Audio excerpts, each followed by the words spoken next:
Okay, let's start with the asparagus. Such a fantastic vegetable. And if you have, you know, a little patch where you can grow it, what you do is you kind of plant it and it stays there. So it takes about 3 to 4 years before it fruits in a beautiful way. Like if you look at this, I'm doing my last picking now. So I've had asparagus for a month. And you don't really want to pick asparagus until, well, after a month or 5 weeks because you'll kill the plant. So if you imagine under here, right, what it's doing is it's sending up these beautiful little sprues, right? The asparagus sticks here. So I'll cut these off quite low. Look at that. I mean, it's just a beautiful thing. And it's all edible, it's all gorgeous. But then I'll leave it and then it will turn into a fern like this. And then it will carry on growing into a big old bush. It will photosynthesize and then all that energy it will put back into the roots for winter when it dies back. And then if it can do that, then next year you get another surge of asparagus. And you can literally just get to it like this and just click it. And it will always click off where it's tender. So in a way, it's a sad moment now because I've been enjoying this asparagus for the last month and the race is time. Pick, cook, eat. But that aside, yeah, when you grow asparagus, it turns you into a bit of a nutter. So look at that, my last harvest of the year. There is one that I want to get because I did a couple of different varieties, and over here I've got the last of the purple asparagus. Look at that. Beautiful. Isn't it amazing? And then what we do, I've got all these twigs here. These aren't actually part of it. I just put them here because the pigeons and the birds like just attack it and ravish it. But we're going to grill these and do a really beautiful, simple preparation with them to make the most of it.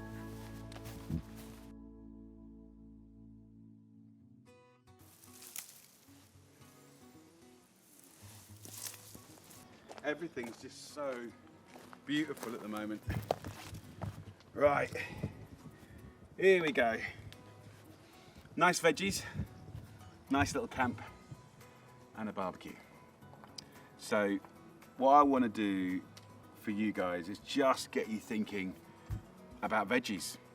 Often like the afterthought, often the little kicker, but can we actually make veggie dishes that are as genuinely scrumptious as other cool things happening on the barbecue? Like aubergines, asparagus, potatoes, carrots, all of that. You know, can we make them utterly delicious? So look, in the world of barbecuing, like, you know, when you light a barbecue, so I got that going like half an hour ago, like the kind of graph of heat kind of goes up like that, then it starts to subside. And if you're lucky, a nice hit of charcoal will last about an hour and a half, you know, and you'll get a good innings out of it. And of course you can have more going on the side and you can add to it. But there's this natural sort of half an hour before it's really a good temperature to grill meat. It's too hot, unless it's tiny bits of thin meat that cook quickly. Like the first half an hour, it's too angrily hot, but that's really good for veg. So I've had a nice little wash up on this asparagus. Have a look at the asparagus here, just beautiful. So let's do asparagus first. I'm just gonna grab a wodge. I'll do nothing to it. We're gonna go in dry. Okay. A lot of people, I've seen it a lot, people put oil over veggies and then they start barbecuing. You start getting flames. The oils that you use start to degrade. I don't want it. If you go in dry, right, what's gonna happen is you're gonna char the veg. And you're gonna bring out a nutty quality that you are not gonna see by frying, steaming, boiling, roasting, right? It's gonna be a different flavor. That's really exciting to me. So just literally throw the asparagus on the grill and you're gonna be good to go. Look at that. So this is gonna be mega. All I wanna do is make like a simple little French dressing. Let's do it in here. You can actually use like a bowl or a pestle and mortar. Let's just do basic like vinaigrette style. So I'll take a little bit of Dijon mustard. I'll take a fork, take a heaped teaspoon of the Dijon. The conversation to be had around the genius of a vinaigrette is like quality oil, we'll take that, and quality vinegar. Like often I find that people don't understand the importance of vinegar. right? So white wine vinegar, red wine vinegar, that's good. Cider vinegar, sherry vinegar, that's good. And this is a really kind of shallow thing to say, but I'm pretty much right all the time. If you see in the supermarket or deli an expensive vinegar, if you can, buy it, because it will transform what you do with veggies and salads. And in the long run, it will pay for itself, because it will make things that are very cheap and good value, like veggies, really, really delicious, right? So normally when you pay for an expensive vinegar, it's going to be something extraordinary, right? So they do things with barrels, herbs, all kinds. So, and I collect vinegars, and I know I sound boring right now, but you can either think I've gone mad, which is highly possible, or maybe I'm right. So I'm using about 4 parts olive oil to 1 part vinegar. Now, just as a little kind of thoughtfulness that might help you in your world of cooking, whenever I'm doing different veggie dishes or salads, I'm not just looking at the different veggies, I'm looking at the different oils and the different vinegars or form of acid, like lime, like orange, like lemon juice. So what I try and do is take a veggie and take a specific vinegar, and then if I go to another veggie, I'll use another vinegar or citrus, right? So I'm just amplifying how different this veggie is from the next. And the theory is, if you do that with things like herbs as well, then as you're eating at a dinner table, right, everything tastes perfectly unique and wonderful and sort of levitates in its own sort of beautiful flavors. I don't know if that makes sense, but that's what I do all the time. So that's why I collect vinegars, red wine vinegars, sherry vinegars, champagne vinegars, flavored vinegars, herb vinegars. So look, I'm just turning these asparagus, you can see they're getting charred, and just let them crackle and char. So have a taste. Salt and pepper. If your vinaigrette is a little sort of on the sour side, just a little honey is a beautiful thing, just to balance. And there you go. That's beautiful. So now what I'm going to do is take the asparagus and just pop it on the board like this. It's interesting. Asparagus is very, very delicate, and rightfully so. It should be treated with respect and love. It's so special, but often it's steamed or boiled, which is very gentle and brings out the natural sweetness. But by charring it, what you get is something that is kind of blistered and charred, and it feels aggressive, right? But because it hasn't been diluted by water, you've got this incredible nutty expression of asparagus that is unusually elegant through brutal heat, right? So what I'm going to do is just take the asparagus, line them up a little bit. I might just slice up some of the stalks just at an angle for no reason, just to kind of break it down.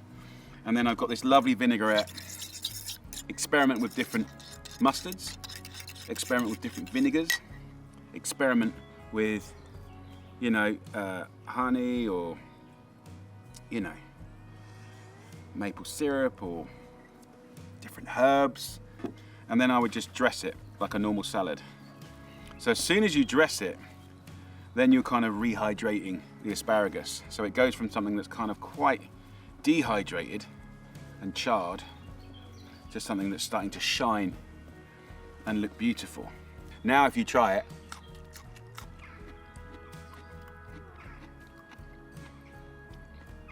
oh, it's just so sweet, so natural. The smoke and char is subtle, actually, it's really subtle. So this on a plate is truly a thing of joy. So pick it up, look at the colours, look at the colours. I'm hemmed in a little corner here, but literally I couldn't be happier. This for me is my happy place, and I think that's like just being outside cooking, having a little base camp. Such a beautiful thing. This is honestly what cooking is all about. Just take some of that lovely vinaigrette, finely slice some chives, subtle oniony vibes, but really subtle, and then just a scattering of those chives is going to be joyful. And actually what I've got, let's have a little look here, I've got some chive little chive flowers. Where did they go? Ah, here they are. Look at these. These are really nice. So these are small ones, but you get massive ones. And you just literally pinch it at the top like that, and then you just sprinkle them on top. And just look at that in the sunlight.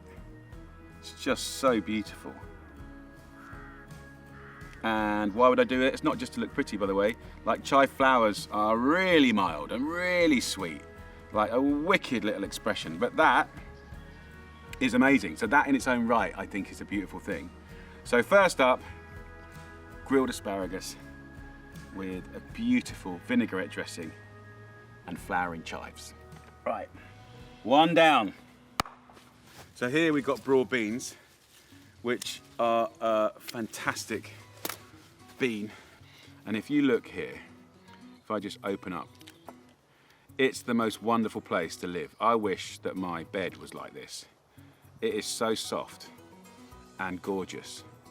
And those broad beans are so sweet and fresh and delicious. So funny enough, when they're small like this, actually you can eat the whole thing. No one really knows that. And if you slice them up with lemon juice, olive oil, salt, maybe a bit of chili, definitely some salty cheese like pecorino, parmesan, that sort of vibe, it's heaven. The beans are heaven. As they get bigger, obviously they get bigger, but the outer skin gets a bit more leathery, so sometimes people peel them. But of course, this is the excitement about growing your own stuff, right? Really easy to grow, super nutritious, but when you grow things, you get them in all of their forms. Normally when you go to a farmer's market or a supermarket, why would they want to sell you something small and genius? Because they can sell it to you 3 times the size, right? And then they've got more weight, and then they can charge you for more weight, right? So when you grow your own things, you get to learn things like, you know, being able to eat the whole thing when you think you can't. You get them really small, medium, large. Even when they're over large and they're kind of getting woolly, they have a different quality. So look, we're doing ever so well in no time at all. Look at this. Just look at that. It's just exciting. And when I had my first tiny flat in London, I had the tiniest garden, and guess what? I grew in it. Salads, simple veggies. When I didn't have a back garden, I still grew in my flat on the windows, in window boxes. I think it doesn't matter how old or young you are, it doesn't matter where you are, but look at that, gorgeous. Next, let's be brutal again. Yeah, let's get brutal. So, what we have here is broad beans. Often, maybe, dare I say it, nearly always, these are podded and steamed or boiled or braised or stewed. Not often are you going to see it flung with disrespect onto a barbecue. Burnt, dare I say it, within an inch of its life on a barbecue. So this is cool.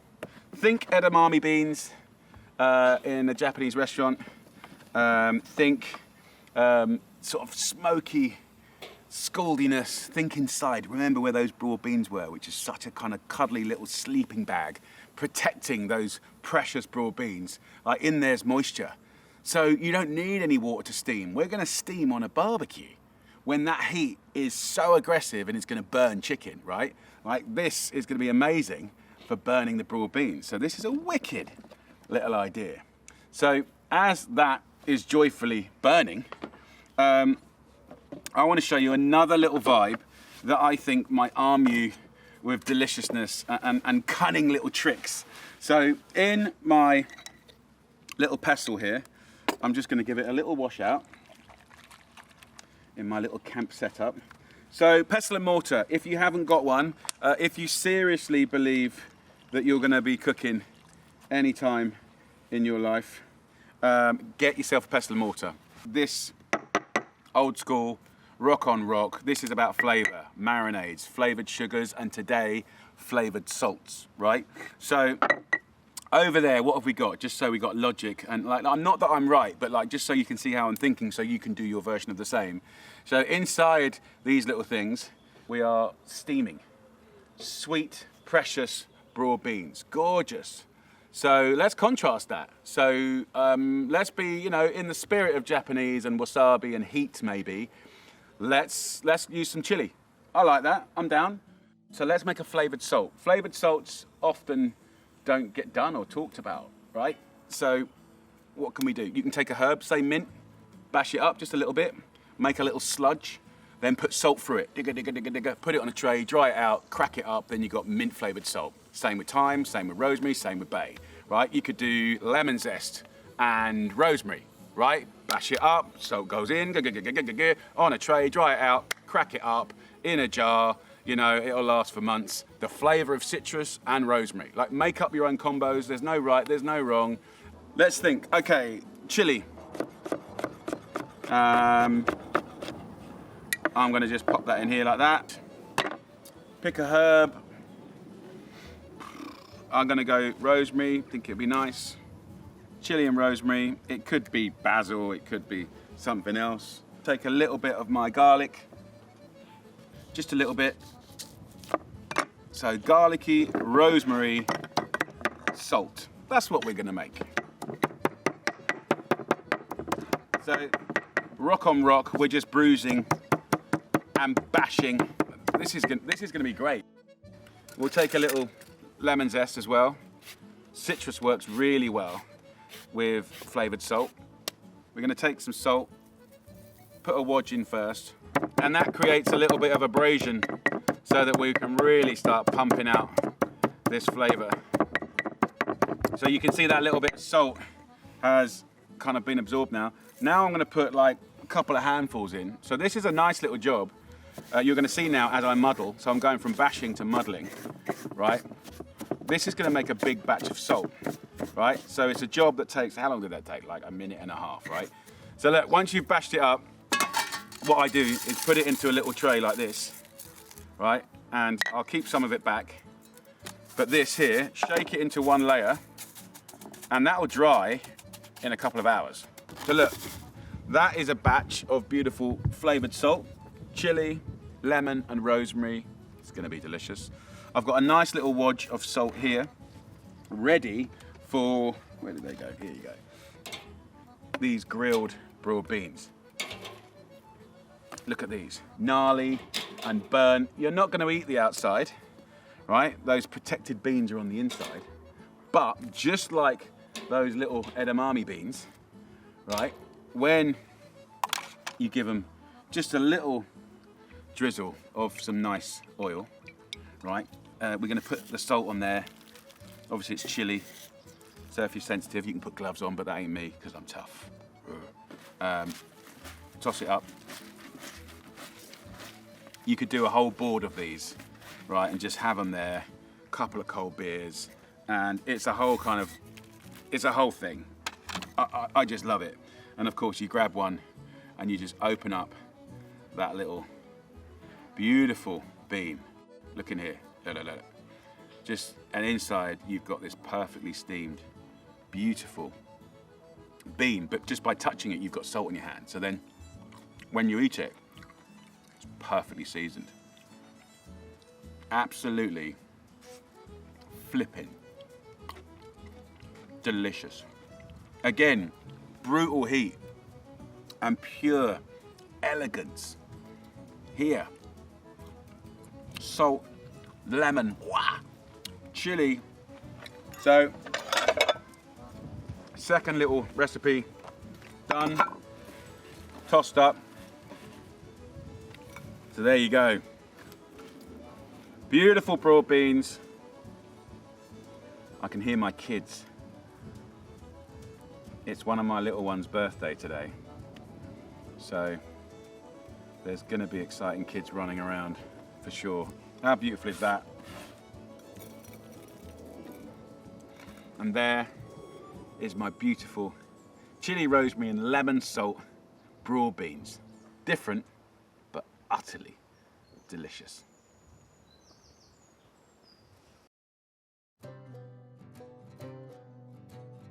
These are potatoes. I've got quite a lot of potatoes this year.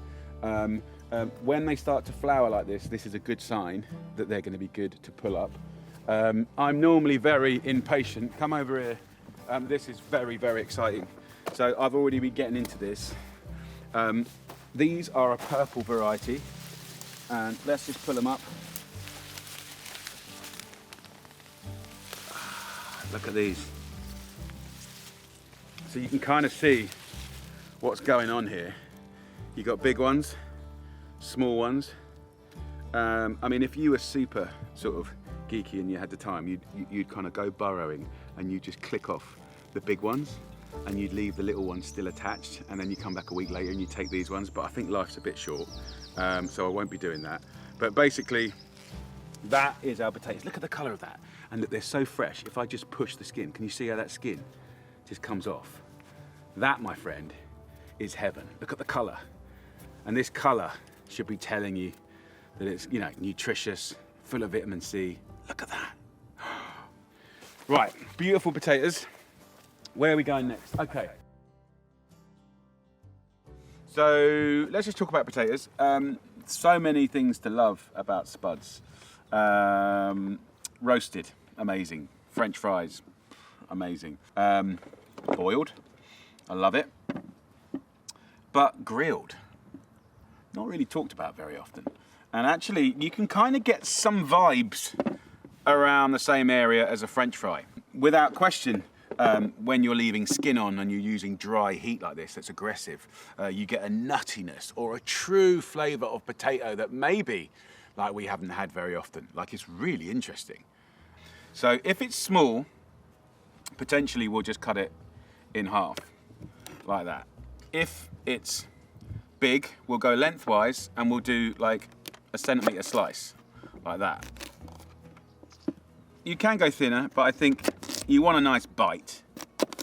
I'm going to go on dry again, and then we dress with flavours and oils and citrus and herbs that's alive, right? We do that after, not on there.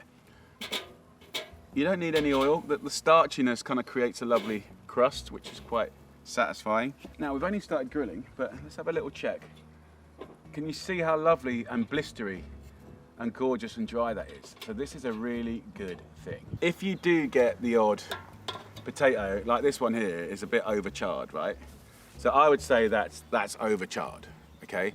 But a little bit like when you burn your toast in the morning, what you can do is scrape it off and save the day.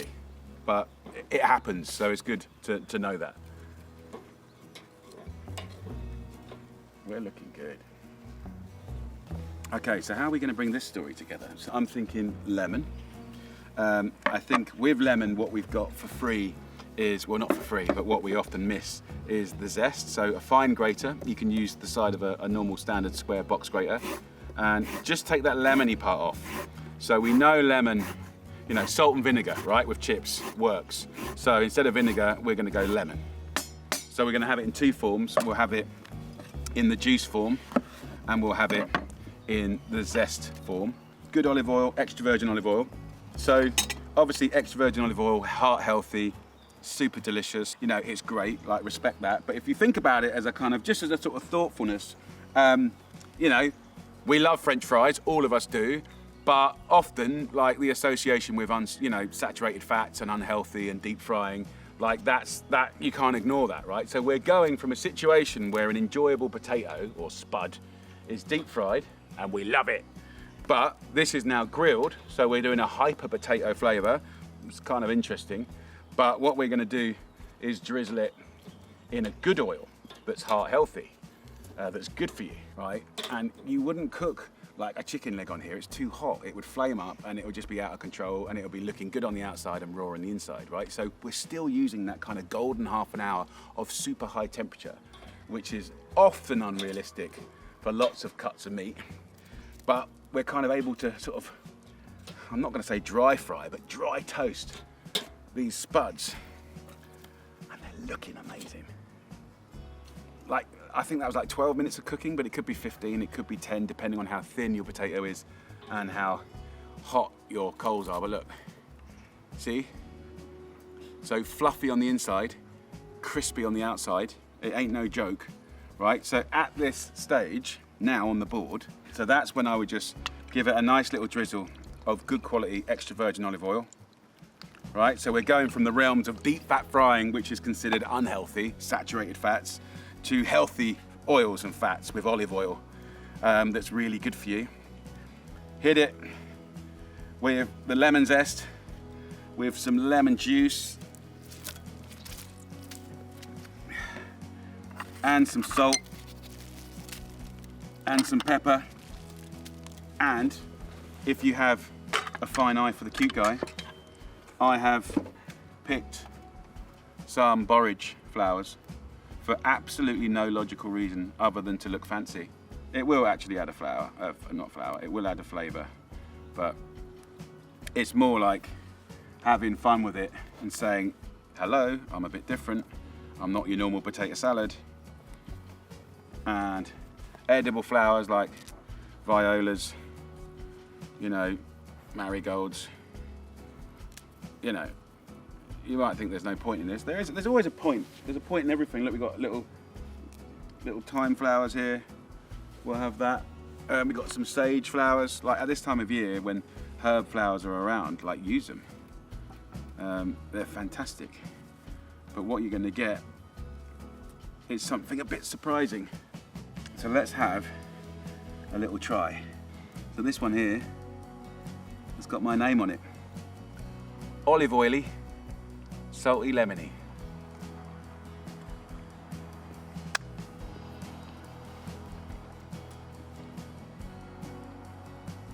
So good. Honestly, if you've never done it, try it. Utterly, utterly delicious. This is my grilled and dressed up potatoes with lemon, olive oil, salt and pepper, and fancy flowers. Come on, tell me that's not a beautiful plate. That'll get people talking. I love it. So this is one of my favorite worlds, possibly one of the most misunderstood veggies. This is an artichoke patch. Mate, it's epic. Okay, first of all, regardless of what size garden you got, it don't matter. If you go and buy artichokes in a shop, if you can find them, they're expensive, right? To grow them, cheap as chips. Effort, low. They look incredible. They come back year after year, right? So they're a perennial plant. So look at this. When they're this size, which is just under the size of a tennis ball, there's this whole world of recipes you can do. If they're small like this,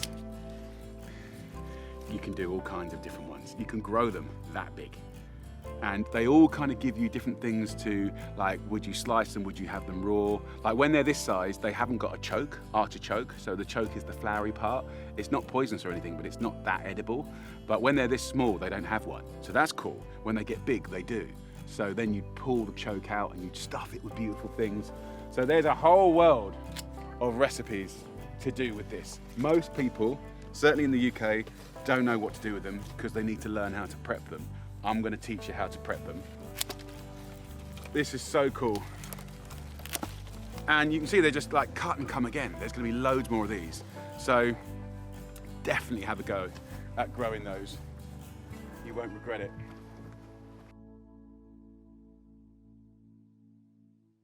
Last but not least, it's time for the underdog, the artichoke. Now this is a nice one. So a lot of people don't know what to do with these. There's many things you can do with it. Let's just get on with it. So to prep an artichoke, it's obviously a flower. We have a stalk that's often edible, and we've got the flower here that could have a choke. These are so small that it probably won't have one. What I'm gonna do is just brutally grab like 2 or 3 layers in the little leaves here, like that. Pull it off, and let's prep this up. So pull it off. These are not edible.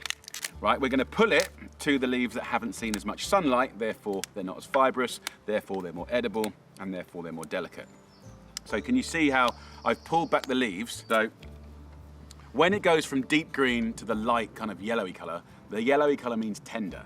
So now, about 1 inch from the base of the flower, here, I'm going to cut that off, right, and what we're going to end up with is the top of this artichoke. I will rub it with lemon juice. If you don't, it will discolour and go black. Okay, then I'll go to the stalk and cut about 2 inches from the base.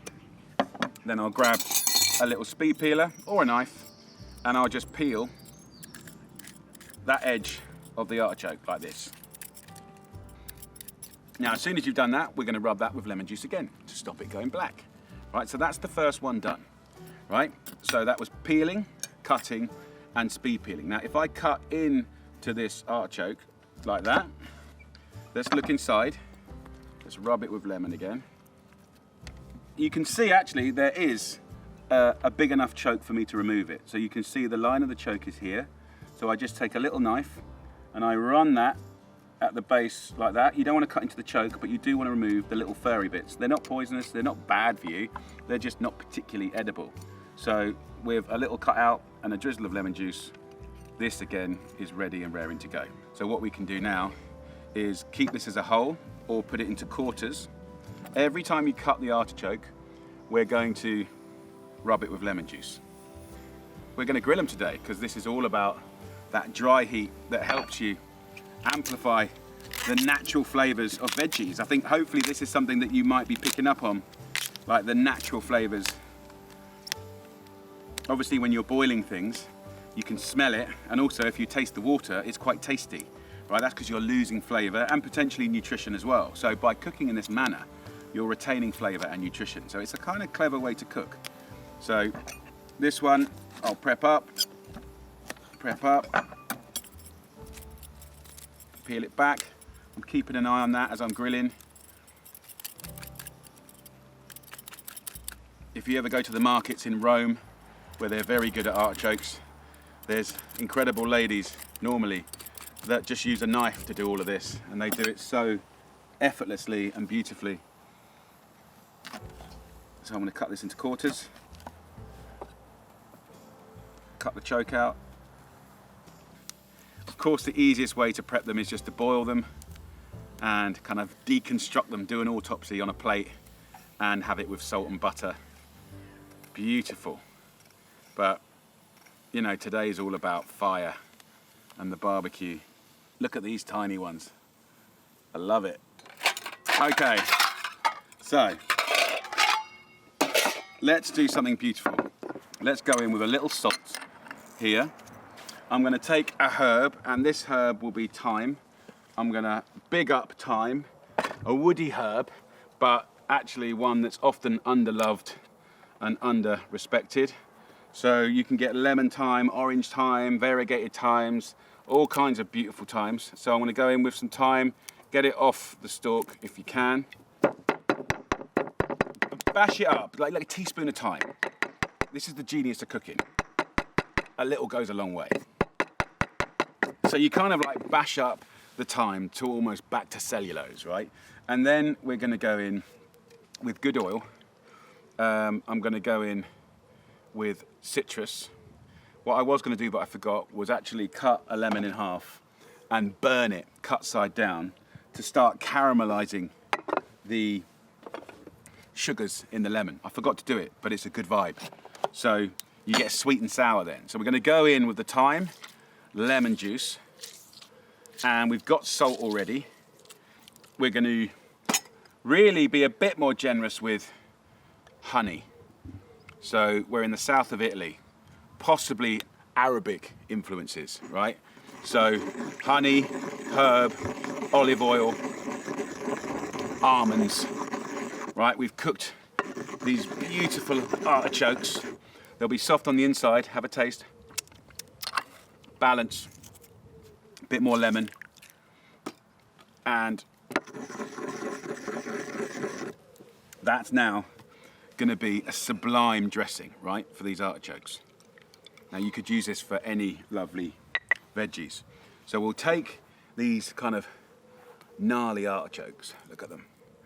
And this method of cooking is dehydrating them, and of course this dressing is rehydrating them. So that's the logic. And it's sizzling now. So just have a little look at this first. Very, very nice. And then we're going to just toss it in that honey, lemony dressing. And like an old loofah in the bath, it's going to rehydrate and just become like incredible. Look at the shine now, right? That's just delicious flavors happening there. Just let it kind of percolate, marinate, do whatever you want, gesticulate. Served with buffalo mozzarella, some lovely goat's cheese, like squash it and sort of chop it and put it on a little crostini, or throw it through like a little quiche frittata mix. Like that is the kind of like incredible representation of artichoke, in my opinion. So let's have another little taste. In that spirit of kind of south of Italy, Sicily, Arabic vibes, pistachio is a thing. So I might go pistachio today instead of almonds. And they're not roasted. So I'll just crack these, get that lovely green colour. The pistachios, some as a powder, some as a kind of crack, some as a whole. Look at that. It's looking good. Let's plate something up. With so many plate choices, I just don't know what to do. So look, let's plate this up. I'm going to put half on the plate like this. Just some lovely fresh milky mozzarella's. Bust those open. Look at that. And just pour those around the plate. Look how gorgeous that is. And nestle them in. The fresh, the milky, the refreshing. And it's nice when they're cold and the artichokes are warm. This could be a share plate, it could be a lovely starter. And then I'm going to take the rest of these artichokes and just lay them in and around on top. Just beautiful. Like what I wanted to do in this little beautiful cook up. I've loved this, just sitting here, cooking for me, cooking for you. It's been such a joy, honestly. It's been a total pleasure. I mean, if anything, it's just like get outside and cook, light a barbecue. But really what I wanted to give you was like, it's not saying my way is the only way, because that's definitely not true, but it's like the thoughtfulness of extracting flavour, and also the kind of challenge for all the right reasons of like making veggies truly extraordinary. Like that, you know, making a steak great is pretty easy. Good chicken great, good pork. You know, you can still mess it up, but like it's kind of like it's all there. But with the veggies, you want to work with it and vibe with it. And these little marinades, these little salts that I've made, look at this, over the top. Come on. Like, people are gonna go mad for this. What is it? What's the flavor? What do you mean thyme? Yeah, like, you mean frumpy old thyme? No, elegant thyme. Like, we made this dressing like this. We got, you know, this time of year you got the flowers, so like celebrate that. I mean, this for me is joyful. And like, if you take the mozzarella out of this equation, like, if you cooked an amazing pork chop, or battered out like a veal scallop or a chicken breast and cooked it, you know, on the grill, and then put those marinated artichokes over it and finished it with some shaves of pecorino. Like this preparation is just the principle. It's just the tip of the iceberg. Look at that. Finish with a little honey. That's a dish, man. Pistachios, thyme, honey, lemon.